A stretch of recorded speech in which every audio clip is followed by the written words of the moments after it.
आपण मैंने जानते कि आम पृथ्वी रे एक एवळा जीव अच्छी जार गुटे नुहे दुईटा भी नुहे पखापाखि 3टा हार्ट अच्छी आउ आपण मैंने जानते कि आउ एक जीव अच्छी जार पखापाखि 32टा ब्रेन अच्छी 32टा ब्रेन ये इंटरेस्टिंग फैक्ट जानापी भिडियो को शेष पर्यंत देखु था कारण यही भिडियो मुझे आपको 10टी ये इंटरेस्टिंग फैक्ट कहबी जहाँ आपण पूर्व जानी नथिबे। तो चलतु भिडियो को स्टार्ट करिया। भिडियो स्टार्ट करिया पूर्व आपण मानकु केवल गोटी अनुरोध जदि आपण माने ए पर्यंत एही चैनल टी को सब्सक्राइब करनांती ताहने प्लीज सब्सक्राइब कर दियंतु जहाँ फल जब भी नुआ वीडियो मु अपलोड करी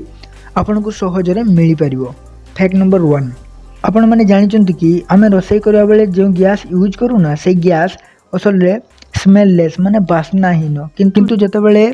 यहाँ को सिलिंडर रे भर्ती करा जाए सेतबेले एथरे किछि स्मेल ऐड कर दिया जाए जहाँ फल जब भी गैस लीक हम आम सहजरे ताकू जानी परिबा। यह आमर सेफ्टी को ध्यान रखी एवला करा जाय था। फैक्ट नंबर 2 आपण माने जानिचंती कि पृथ्वीर सबुठारु दामकिया लिक्विड बिछा मानक ठारु निर्गत होतुवा विष कारण सही विष द्वारा कैंसर पाई मेडिसिन एवं एंटीवेनम प्रस्तुत हुए। यह एते दाम जे पाखापाखि 1 गैलन पाई 39 मिलियन यूएसडी डॉलर आउ गुटे गैलन माने 3.78 लीटर जदि आमे इंडियन रुपीज रे कन्वर्ट करबा ताहले 3.5 लीटर विष किनिबा पाई पाखापाखि 70 करोड़ 86 लक्ष 22,000 टंका यूज करा जाए। फैक्ट नंबर 3 आपण माने जानचंती कि व्हाट्सएप रे प्रतिदिन 55 billion message 4.5 billion photos and 1 billion videos share हुए जहाँ व्हाट्सएप पृथ्वीर सबुठारु बड़ सोशल शेयरिंग नेटवर्क रे शामिल करे। फैक्ट नंबर 4 पृथ्वी रे थिबा समस्त जीव रे पाखापाखि गुटे हृदय माने हार्ट थाए किंतु ऑक्टोपस एक एवढा जीव जहार पाखापाखि 3टी हार्ट थाए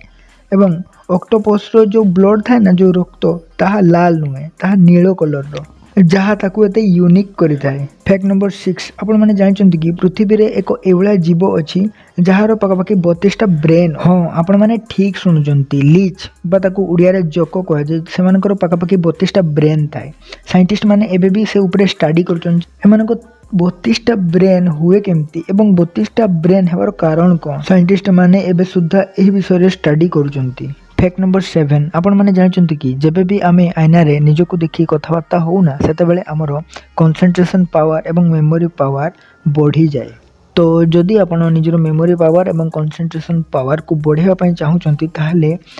निजको आईना रे देखि कथा हुंतु। फैक्ट नंबर 8 आपण माने जानचंती कि जेउ पिला मानकर पेरेंट्स बहुत स्ट्रिक्ट ना सेमानकर मिछ कहबार अभ्यास बहुत बढ़ी जाए यार कारण आपण माने भी जानि पारुथिबे। फैक्ट नंबर 9 आपण माने जानिचंती कि जदि आमे कोनोसी जिंस को साउंड कर करका पढिबा ना माने टिके जोर जोर कहि कि पढिबा से जिंसटा बहुत जल्दी मन रही जाए धीरे धीरे पढिबा तुलना रे माने मन रे किछि लोक पढने ना से मन रे पढिबा अपेक्षा जदि आमे शब्द कर कर पढिबा ताहले बहुत जिंस हमर बहुत खर मन रही। तो जदि आपण एक स्टूडेंट ताहले साइलेंटली पढिबा अपेक्षा शब्द कर पढ़ंतु जहाँ फल आपंकर बहुत जिनस बहुत जल्दी मन रही। फैक्ट नंबर 10 कहवा पूर्व जदि आपण माने एही चैनल टी को सब्सक्राइब कर सारचंती ताहले थैंक यू वेरी मच। जदि आपण माने ए पर्यंत एही चैनल टी को सब्सक्राइब करनांती ताहले सब्सक्राइब करबा सहित नोटिफिकेशन बेल को ऑन मध्ये कर दियंतु कारण जेबे भी एभला अननोन फैक्ट रिलेटेड वीडियो मु अपलोड करबी आपण को सहजरे मिली पारिबो।